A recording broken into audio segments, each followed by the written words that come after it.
tumatayo. Kita nyo yung sindikato na takutin lahat. Ngayon, kung magpapatakot kayo, wala, takot lahat. Ha? Pero pagka nakikita nila yung mga nagsasalita ay matapang at nag-unite, yun yung mahalaga, mag-unite kayo, mag-unite. Wala, hindi kayo maano. Hindi ubra eh, hindi sila ubra. Kaya ginagawa nila, 1 step forward, 2 steps backward. Tinitignan nila. Kung nakita nilang natakot yung tao, walang reaksyon yung tao, panalo tayo. May gagawin po bang aksyon bukas ang FGF para makiisa po sa mga vloggers? Wala, matutulog lang ako. Ha? Ipanaw? Oh, okay ang ipanaw. Boto niya ipanaw, ha? FGF. Personal na endorso na yan, sir. Personal na endorso na yan. Personal na endorso na yan para sa mga pulis. Ipanaw. Okay si Doc Loren, saka yung BG. Bisaya kayo. Ay total, marami naman din yung Baka si Sir Meltron may sabihin. si ano naman, Jun. Wala na akong boses. Kaya pa yan, sir. Kaya pa. Kaya, okay. Any comment, sir? Any comment? Siya daw ang volunteer makulong. Sabit yan. Nagtaka ako na ako ang naghahamon ng mga congressman at saka si Dore. Bakit ako ang walang kaso? Hinihintay ko. Hindi ka ba pinatawag, sir? Biro ko lang. Hindi ka ba pinatawag ng Hindi ako Quadcom? pinatawag eh. Ako ngayon naghahamon eh. Ha? Hinamon ko si Tambaloslos ng suntukan. Yung mga tuwadkom, hinamon ko. Bakit wala akong kaso? Ha? Unjust fixation eh. Nahamon yun eh. Hindi na sa institution. Baka ubangan ka ni Dan Fernandez, sir. No? Ngayon, pero ang hiling ko lang, hindi doon sa loob ng Kongreso. Sa labas, sir. Sa labas. Kasi pag sa loob, silang power doon, gagamitin nila ang power laban sa mga taong kaya nilang takutin. Ayaw barang ka lang ng Boldstar, sir. Subukan nila. Pero, hinahamon ko ang mga matatapang na mga nasa gobyerno, MUP man o ano pa man, sa labas ng korte o sa labas ng Congress o sa labas ng mga opisina nila. Kasi kingdom nila yun eh. Pero hinahamon ko sila sa labas para patas ang karapatan ng isang Pilipino. Alam? Isang Pilipino karapatan natin labanan. So, may mga tanong. Tuloy ba? Bakit kayo atras ba kayo? Hindi! May problema kasi tayo. Sa Pilipino kasi, hinihintay muna silang masaktan bago kikilos. Paano yon? Paano kung pag kumilos ka na, hindi ka na makakilos ka na, putulan ka na ng paa? Hintayin pa ba yon? Dapat ngayon tayo kumilos. Panahon na ang sitwasyon ngayon, ang gobyerno, panahon na palitan ang sistema. May itsa 1, may itsa 2. Dala niyo akong pagkain. Iyan. Kapdado, medyo personal, kinakabahan po ba kayo sa inyong kaso? Hindi, kasi nga, ano yan it is meant to harass yung kaso. It is meant to silence magtago ako. Ganun yung may bantag, ganun yung may Kibiroy, ganun yung may Tebes. Congressman Tebes, no? Lahat tago. Roque. No? Pari Roque. Yung sa akin, nung pinailan ako, may nag-offer na tumakbo ako at mag-asylum. Hindi ko tinanggap. No? So, sabi ko, harapin ko. Even if makulong ako, kung gusto nyo ikulong ako, gusto nyo ako pasikatin nyo ako. Sige, malaman natin.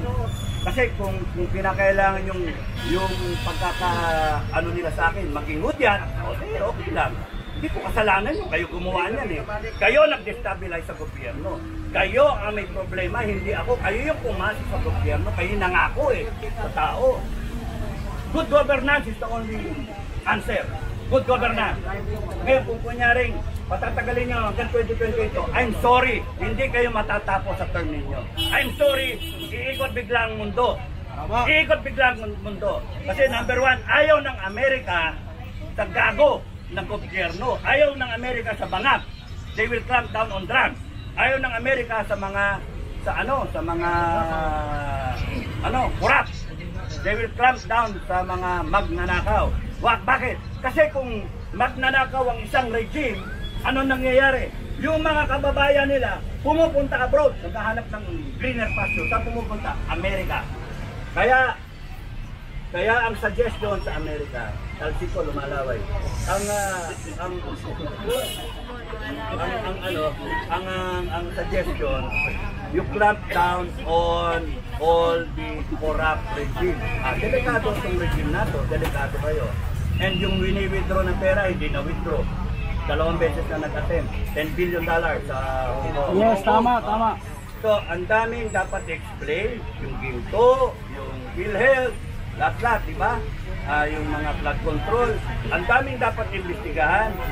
Yung Bycam, sir, Bycam. Yung Blanco. yung Bycam na 2025, CBIC. Kung wala kang masusunod, lahat yun. Yung 2025 budget, rescinde yun, wala yun, tanggalin. So, isang issue yun. Pangalawang issue yung nakawan. Pangatlong issue yung pagsiping sa komunista, hindi tama yun. Ilang sundalo yung namatay? 50 taon pakikidigma. 50 taon na pakikidigma. Yung mga tinyente na inabutan namin, na-retire, naging general. Na-retire, hanggang ngayon, kita mo, nirarayuma na, may mga sakit na, diabetic na, may sakit sa puso. Yung pa, na-operahan na. Pero ano nangyari? Yung pinaglaban nila, wala na. Yung mga sundalo natin, anong pinaglaban nila? May mga namatay.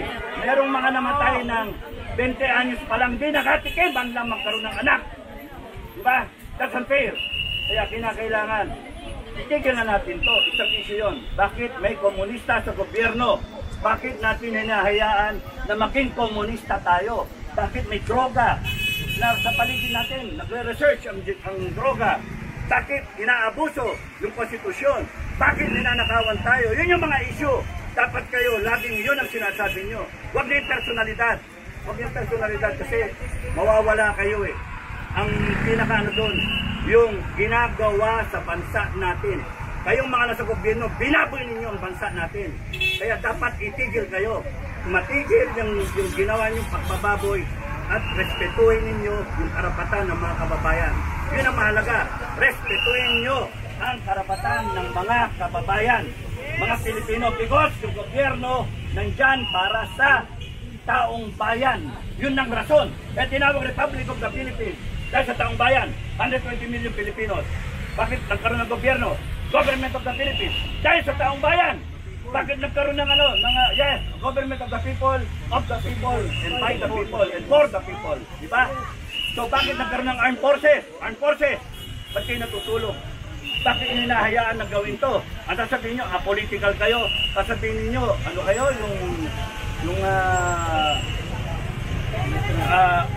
yung konstitusyon, dinidepend ninyo.